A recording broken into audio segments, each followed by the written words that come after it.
Faustino Catalina. Iglesia Noticia. COPE. Estar informado.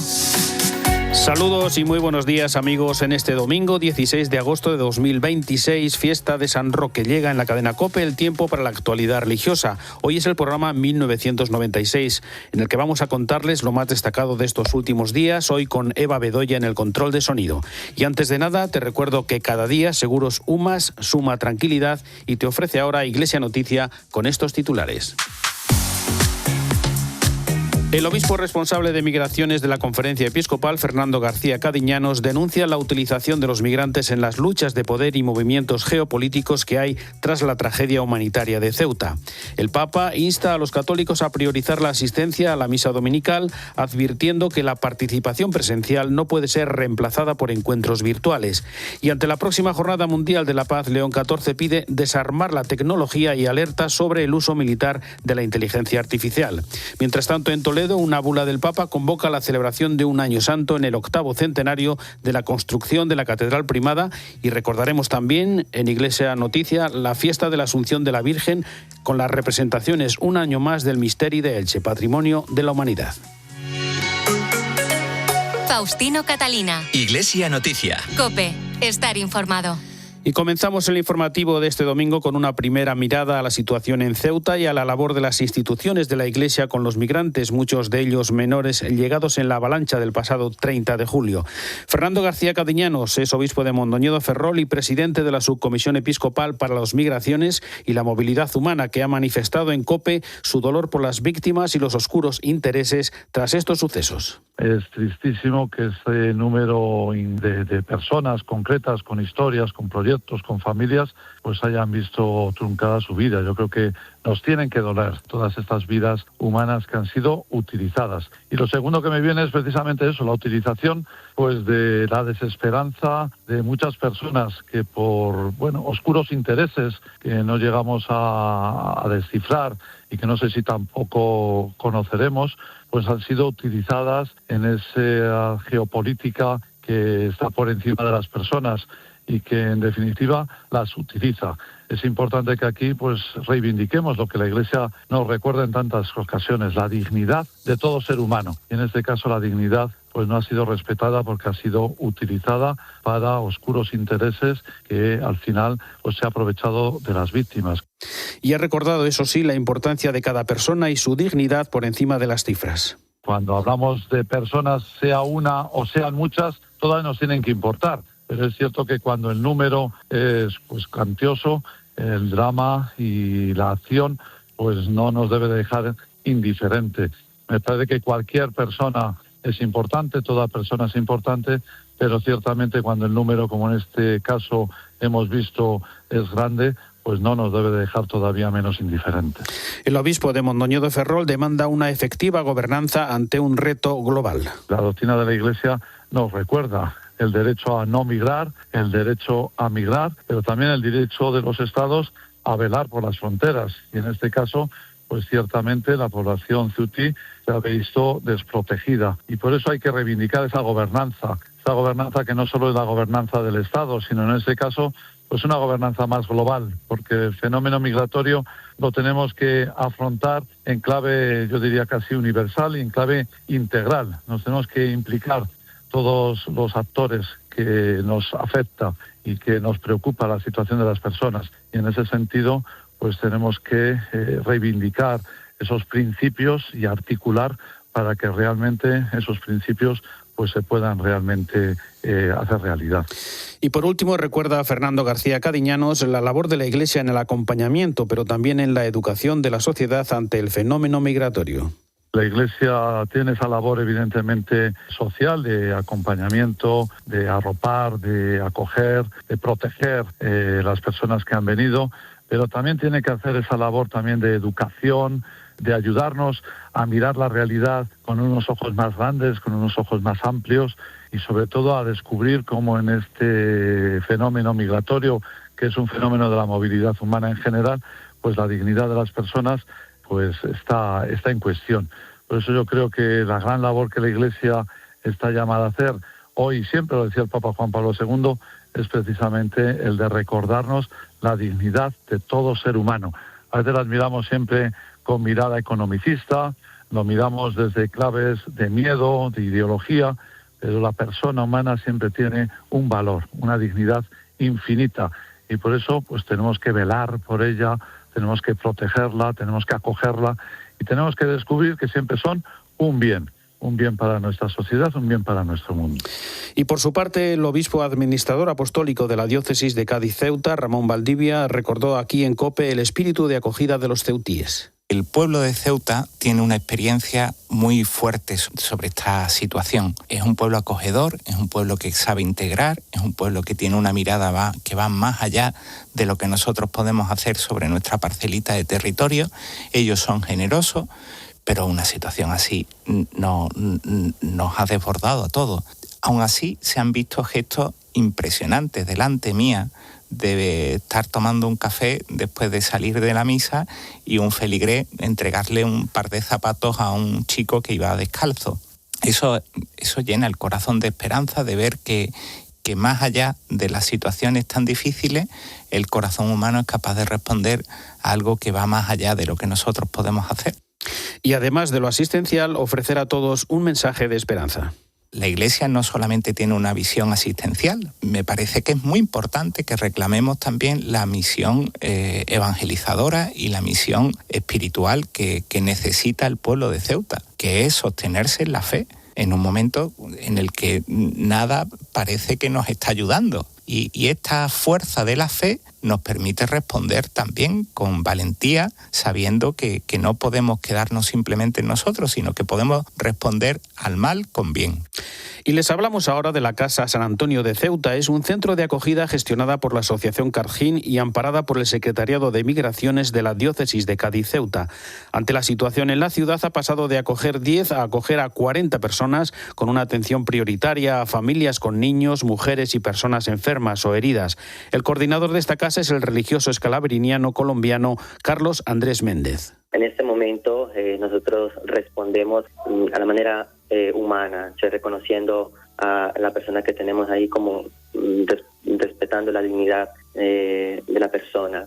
Y pues respondemos a esta acogida como un primer respiro, ¿no? No podemos tener por mucho tiempo porque no tenemos mucha capacidad.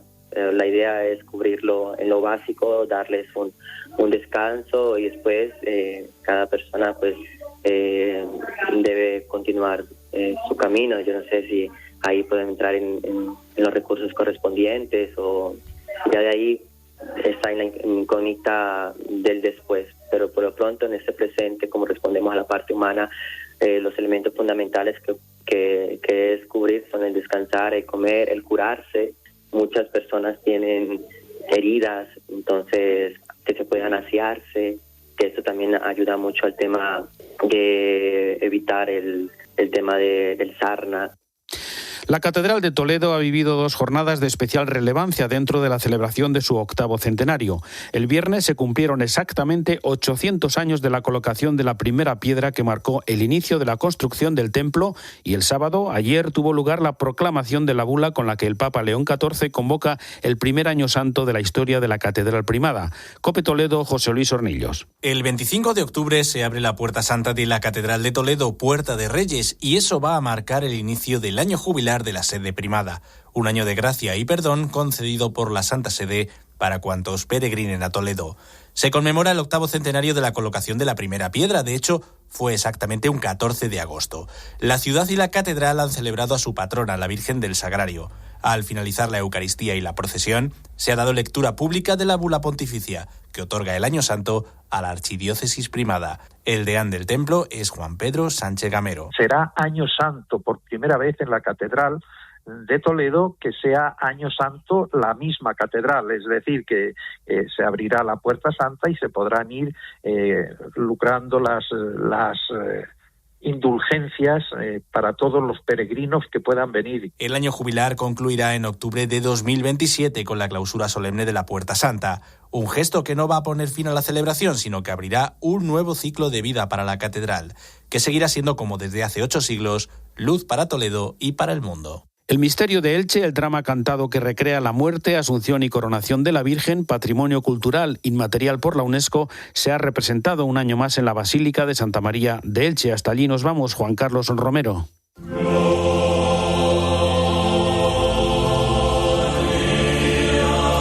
Elche ha dejado constancia de su devoción por la Mare de Déu de la Asunción en unas representaciones del Misteri de Elche, obra maestra del patrimonio oral e intangible de la humanidad, que han supuesto la renovación de un vínculo único e inquebrantable con su patrona, por los siglos de los siglos, como señala el Gloria final con el que la festa llega a su fin.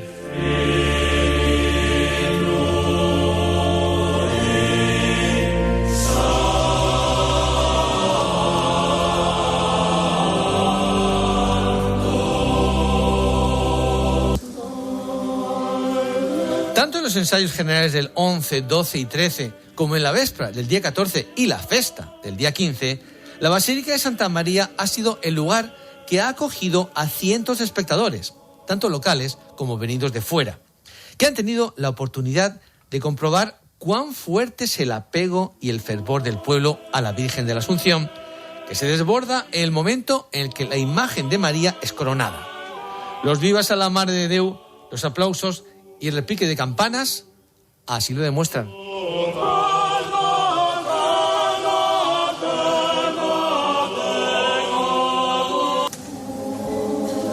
Y al encontrarnos en año par, en el ciclo de octubre-noviembre, tendremos la oportunidad de volver a vivir algo único desde hace muchos siglos. Y gracias a generaciones y generaciones de ilicitanos e ilicitanas, no lo olvides, solo lo puedes ver en Elche.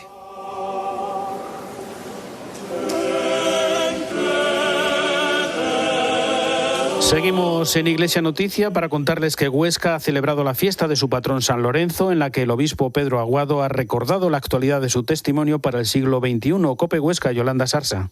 Las fiestas patronales de Huesca en honor a San Lorenzo, que celebra del 9 al 15 de agosto, han llegado a su fin y, como siempre, los actos religiosos y populares han contado con una gran respuesta por parte de los oscenses y visitantes. Uno de los momentos más destacados ha sido la procesión a San Lorenzo del día 10 de agosto, día grande de las fiestas, seguida de la misa en la Basílica. El obispo de Huesca, el padre Pedro Aguado, ha participado en ella por segundo año. Ha resaltado la devoción a San Lorenzo. La verdad es que fue una procesión muy sentida, estaba toda la ciudad y muchos visitantes, mucho respeto, muchos aplausos a San Lorenzo, mucha alegría con los danzantes, muchos saludos al cabildo, al obispo.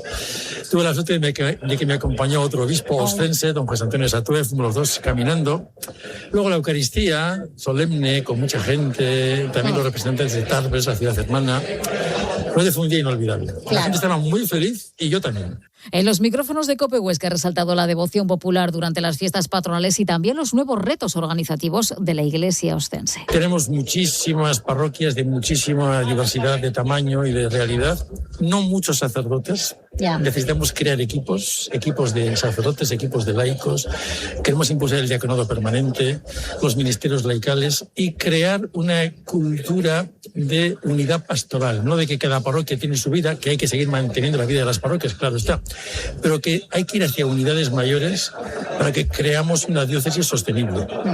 La Iglesia oscense está en pleno proceso de puesta en marcha de un nuevo modelo organizativo que busca favorecer una mayor capacidad de evangelización y de misión eclesial. Faustino Catalina. Iglesia Noticia. COPE. Estar informado.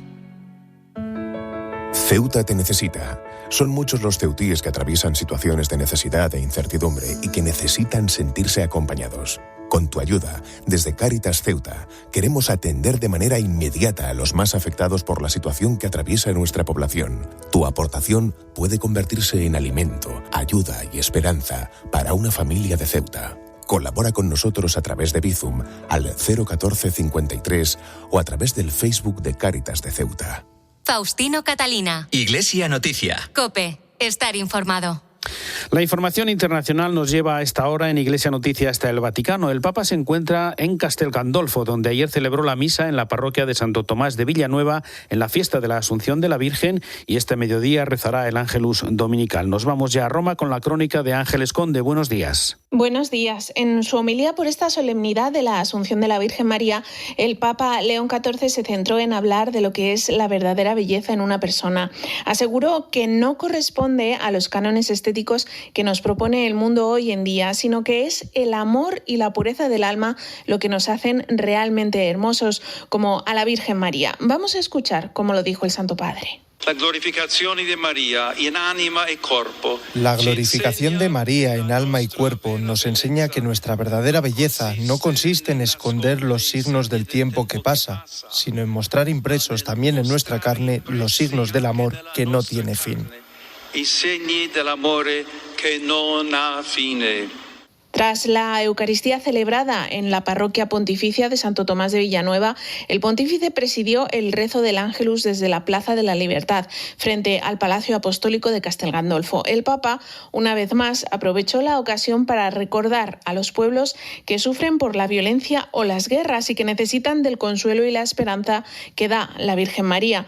Habló León XIV de Tierra Santa, de Ucrania o de Rusia, y también mencionó especialmente a los cristianos discriminados o perseguidos.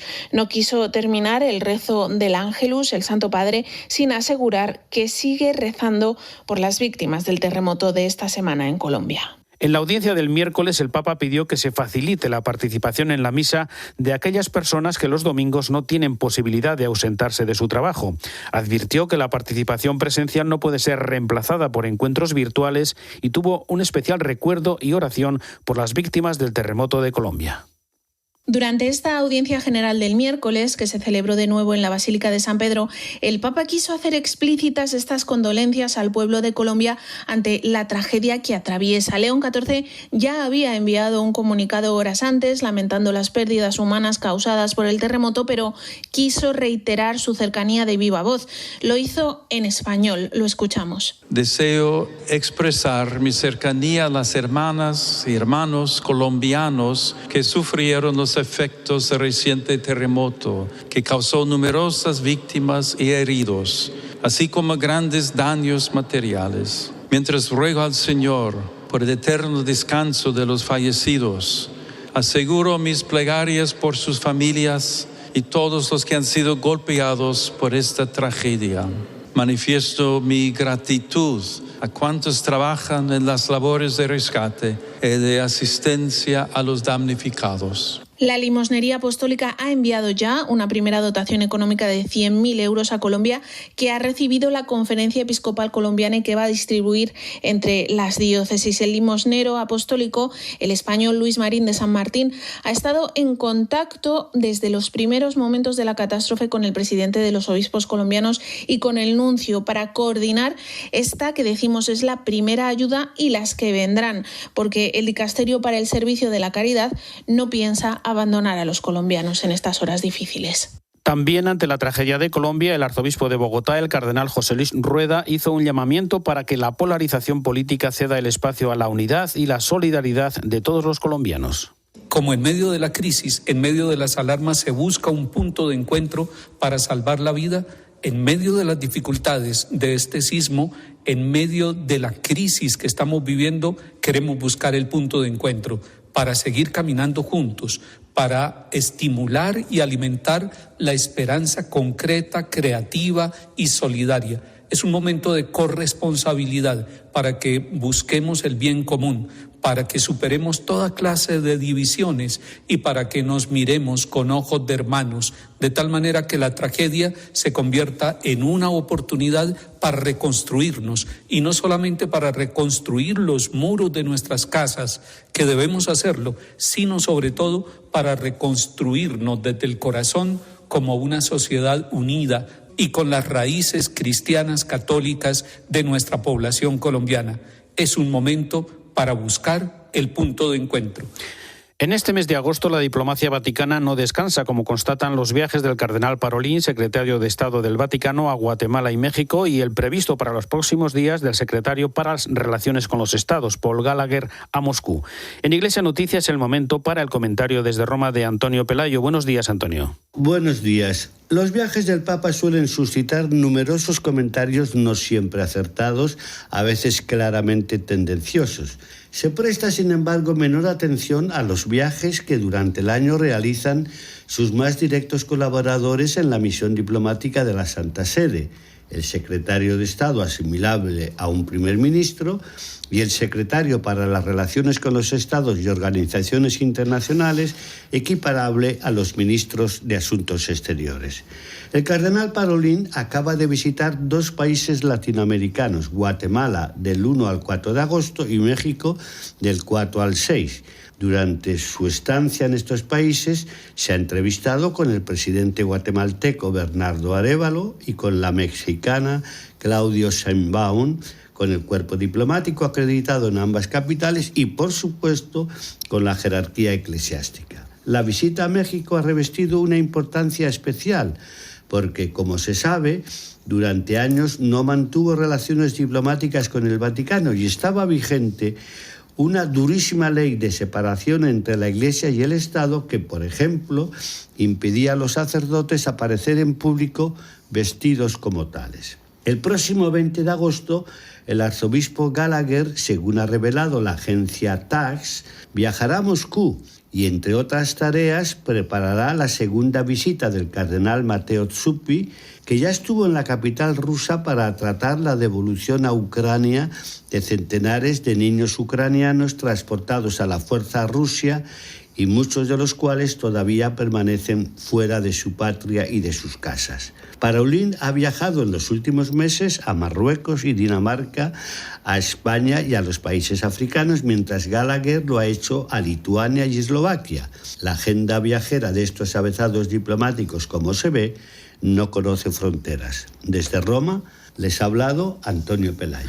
Gracias, Antonio. En la mañana del próximo sábado, 22 de agosto, el Papa realizará una visita pastoral a la República de San Marino. Por la tarde, León XIV participará en el Encuentro por la Amistad entre los Pueblos, que cada año en estas fechas organiza el movimiento Comunión y Liberación. Por otra parte, el Papa ha elegido el tema desarmar la tecnología, servir a la paz, la política como responsabilidad preventiva para la Jornada Mundial de la Paz del 1 de enero de 2027. Pide desarmar la tecnología y alerta sobre el uso militar de la inteligencia artificial. Cuéntanos, Ángeles. Ya sabemos del interés que tiene el Papa por la cuestión de la humanización de la tecnología y de la inteligencia artificial y, de nuevo, uno de sus mensajes versa en torno al tema para destacar que quienes están llamados a actuar en el ámbito político tienen una responsabilidad a la hora de promover la dignidad de la persona y contribuir a la construcción de la paz. Por eso, para esta próxima Jornada Mundial de la Paz, que se celebra cada año el 1 de enero, el pontífice ha elegido este lema: desarmar la tecnología, servir a la paz, la política como responsabilidad preventiva. Un lema para recordar a estos responsables políticos que primero hay que desarmar la tecnología. Solo tenemos de momento el lema, el mensaje completo se publicará dentro de algunas semanas, pero por lo que ha comunicado ya el Vaticano, sabemos que en él el Santo Padre advierte de los riesgos que conlleva, por ejemplo, confiar las decisiones militares a la inteligencia artificial. Esto ya lo incluía en su encíclica Magnificat Humanitas. Por eso, el Santo Padre hace un llamamiento una vez más a la comunidad internacional para que sea la inteligencia humana la que esté siempre por encima de la inteligencia artificial. Baja Sajonia se convierte en el año escolar que acaba de comenzar en el primer estado alemán que imparte una única asignatura de religión cristiana bajo responsabilidad conjunta de católicos y protestantes. Corresponsal en Berlín, Rosalía Sánchez. Los Bundesländer alemanes organizan las vacaciones escolares de forma escalonada para no parar el país al mismo tiempo, así que los alumnos de Baja Sajonia sí están ya de vuelta al cole y la novedad de este curso en primaria es que las clases de religión serán conjuntas para católicos y protestantes. En los programas las diferencias entre las dos confesiones permanecen visibles, pero serán responsabilidad conjunta de las dos iglesias. Temas como la libertad, la responsabilidad y la justicia se abordarán desde una perspectiva cristiana cristiana y al mismo tiempo vinculados a otras perspectivas religiosas, filosóficas e ideológicas. La base es un currículum desarrollado conjuntamente por el Estado, las iglesias protestantes regionales y las diócesis católicas. En la decisión hay un componente pragmático. La educación religiosa separada ya no podrá garantizarse en algunas regiones en el futuro debido a la falta de profesores, según ha justificado el obispo de Osnabrück, Dominikus Mayer, pero también responde a la necesidad, según Mayer, de buscar en comunión una reacción a los cambios sociales y a los grandes retos culturales que suponen las nuevas realidades como la inteligencia artificial, los movimientos migratorios o la amenaza de la guerra. Faustino Catalina. Iglesia Noticia. COPE. Estar informado. En UMAS llevamos más de 40 años ofreciendo soluciones aseguradoras para instituciones religiosas, educativas, sociales y asistenciales. Nuestro compromiso es estar siempre cerca, ofreciéndote el mejor servicio y asesoramiento. Nuestra marcada vocación de servicio convierte tu tranquilidad en nuestra misión. UMAS, suma tranquilidad. Faustino Catalina. Iglesia Noticia. COPE. Estar informado. Ante los graves incendios de las últimas semanas, el consiliario general del Movimiento Rural Cristiano, Eugenio Campanario, demanda medidas efectivas en el cuidado del territorio. Nosotros desde el Movimiento Rural proponemos que haya una política de prevención y de educación ambiental también, de manera que se sepa proteger nuestro territorio, pero con las medidas que son necesarias, ¿no? Es decir, sabemos que hay medidas como perimetrar los pueblos, que alrededor de los pueblos se quite todo lo que pueda arder, ¿no? Aligerar también la carga de combustible que hay en los montes, que sabemos que es inmensa y cada vez mayor. Los fuegos se apagan con agua, pero también se apagan con aceite, con vino, con leche, es decir, con producción agrícola, que hace que el territorio esté cuidado. Y ante la polémica suscitada en algunas redes sociales sobre la asignación presupuestaria de la Junta de Andalucía a los capellanes de hospitales, el responsable de Pastoral Sanitaria de la Conferencia Episcopal, José Antonio Méndez, ha recordado aquí en COPE cuál es su labor en los centros sanitarios. Hay una ley orgánica del año 80 que articula cómo defender, ¿no?, ese derecho a la libertad de religión. Lo mismo que existe el derecho a la atención sanitaria, ¿no? El Estado tiene que regular cómo voy a recibir la atención sanitaria y cómo puedo recibir la atención religiosa. Entonces, no es que sea como un negocio para la Iglesia o un detalle, ¿no?, de un cierto privilegio. No, se trata de garantizar el derecho de los ciudadanos. La labor fundamental de los capellanes y todo el servicio de asistencia religiosa católica en los hospitales es poder estar cerca de las personas que están pasando por un momento de dificultad, porque en los hospitales normalmente uno no está porque te encuentres estupendamente, ¿no? Y a veces uno necesita poder sacar los temores que lleva dentro, que te puedan escuchar, que te puedan dar una palabra de aliento, de consuelo, una palabra de esperanza, ¿no? Para cumplir con la tradición, como cada 7 años, la Virgen del Rocío se trasladará entre el miércoles y el jueves próximos hasta Almonte, donde permanecerá 9 meses antes de regresar a su santuario en la aldea.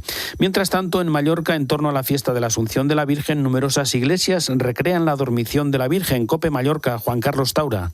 En este día festivo tiene lugar una celebración religiosa y las iglesias más importantes organizan procesiones con la imagen de la Virgen María. ¿Qué se hace? Pues en la iglesia esta celebración hace referencia a la subida al cielo del cuerpo y alma de la Virgen María. Por ejemplo, en la Catedral de la Seu y en muchas iglesias de Mallorca se exhibe la imaginería de María en una pose de sueño. Estas figuras son conocidas como el llits de la Mare de Déu, que significa las camas de la Madre de Dios y simbolizan el fin de su vida terrenal. En Valldemossa hay una procesión llamada la Procesión de las Crestas, que ve la figura de María llevada por el pueblo antes de entrar en la iglesia. En Montuïri, otro pueblo, se puede esperar ver el baile de los cosiers antes de la Virgen dormida. Y si os lo perdéis, tenéis otra gran oportunidad en Alaró, otro pueblo de Mallorca, el 16 de agosto, por las fiestas de San Roque.